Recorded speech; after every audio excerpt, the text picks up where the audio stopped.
Welcome back today, guys. We're going to be going over part 3 of chapter 17 notes today, mainly looking at a little bit at the end of James K. Polk's presidency, the Mexican-American War, and the Gold Rush.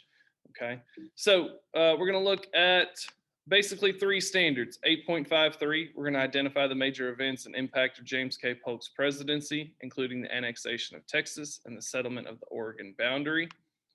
We're going to look at 8.54. We're going to describe the causes and consequences of the Mexican War, including the controversy over the Rio Grande boundary and the MexicanSession.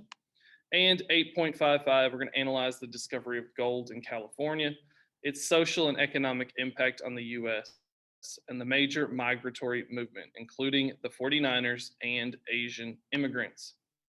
Okay, so a couple of essential questions we need to ask ourselves. How did James K. Polk's presidency impact the United States? What were the causes and consequences of the Mexican War? Why was the controversy over the Rio Grande boundary a cause of the Mexican War? Why was the MexicanSession a consequence of the Mexican War? What was the social and economic impact on the U.S. of the discovery of gold in California? What were the effects of the major migratory movement, including the 49ers and Asian immigrants into California?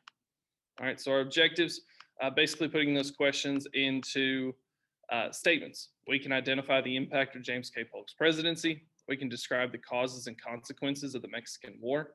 I can describe the controversy over the Rio Grande border as a cause of the Mexican War. We can describe the MexicanSession as a consequence of the Mexican War. We can analyze the social and economic impact on the U.S. of the discovery of gold in California. And we'll be able to analyze the major migratory movement, including the 49ers and Asian immigrants into California. Okay, so we're going to start off with the Mexican-American War. All right, so Mexico first threatened war if the United States allowed Texas to become a state. Okay, so after Texas had won its independence in 1836, again, remember from 1836 to 1845, Texas is going to operate as its own country. Okay, well, Mexico didn't want the United States to let Texas become a state because they still wanted Texas back. Okay. So they're a little upset with us about that. So when Texas is admitted as a state, the Mexican government was furious. Okay, they were mad at the United States. They didn't want Texas to be a state. They still wanted that land. Soon after that, though, that kind of fades away. Okay, the two countries begin arguing over the boundary between the United States and Mexico. Okay, so you can see here this disputed land on this map. That's kind of what they're arguing about. The United States says it goes all the way here to Mexico where the Rio Grande River is. Mexico's saying it's this other line here closer to the United States. So the US claims, again, that the Rio Grande River was the southern border of the United States. That is this line here, closer to Mexico. Okay. Well, in 1846, Mexican troops crossed the Rio Grande River and attacked American soldiers that were stationed here in this disputed area. And this is what begins the Mexican-American War. All right, so in 1846, in May of 1846, the U.S. declares war on Mexico. Okay, so the Mexican-American War only lasts 2 years, from 1846 to 1848. In 1848, Mexico surrendered to the U.S. All right.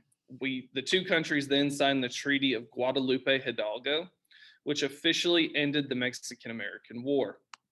But the treaty also allows the U.S. to purchase 2 million acres of land from Mexico for $15 million. Okay. This becomes known as the MexicanSession. All right. And it would become part of 7 U.S. states. So as you can see here, it is going to be the entirety of California, the entirety of Nevada, the entirety of Utah, a little bit of Wyoming here, a little bit of Colorado, about half of New Mexico, and about 3/4 of Arizona. Okay, so those are the 7 states that the MexicanSession becomes. All right. Now, of course, with the addition of the MexicanSession, more and more debates started over whether slavery should be allowed in these new lands. Okay, they're going to be very close to the Missouri Compromise boundary line, so they have to figure this out. So Congress introduced a proposal known as the Wilmot Proviso, which would ban slavery in territory acquired in the Mexican War. Okay. Now, of course, Northerners supported the proviso because they didn't want slavery to spread to the West, while Southerners did not support it. Okay. They, of course, wanted slavery to expand into the West. Now, the proviso led to more division over slavery, even though it never really became law. Okay, so it's one of these things that never really happens. It never really becomes law, but we still start to see more division between the North and the South over the slavery issue. Okay, so President Polk leaves after one term. Okay, so President Polk only serves 4 years, but he is considered one of the most successful presidents of the first half of the 19th century. The United States gained huge amounts of territory during his administration, and he is also credited with strengthening the role of the president. Okay, so kind of setting precedents, okay, increasing that strength.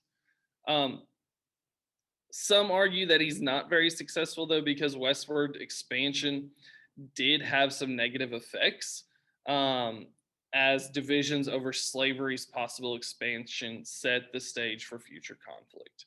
Okay, so the more we move west, again, the more this slavery issue comes to the front of the line. And we see this division between North and South. Okay, so California Gold Rush. Okay, gold was found by a mill worker in California in 1848. By 1849, thousands of people were heading to California in search of gold. All right, these people became known as 49ers. So they moved to California in 1849. Okay, that's why they become 49ers. Yes, this is where the football team gets their nickname. All right, the arrival of so many people became known as the Gold Rush. So people were rushing to California to find gold. All right. Now, some effects of the gold rush. Okay, most people seeking gold found little or nothing at all. It was really the people selling goods to the gold seekers who made the most money. All right. Another effect, California's population boomed as people flocked to the state in search of gold. So as more people moved, more and more people stayed because they didn't have a lot of money to get back east. New transportation routes were built to travel across the country. This will lead us to the Transcontinental Railroad, which will stretch from the Atlantic Ocean to the Pacific Ocean. All right. And the rush also boosted the national economy. You had people buying goods, you had people selling goods. You did have some people finding gold.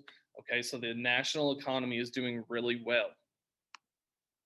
Another effect is, of course, immigration. We see the migratory movements with the 49ers.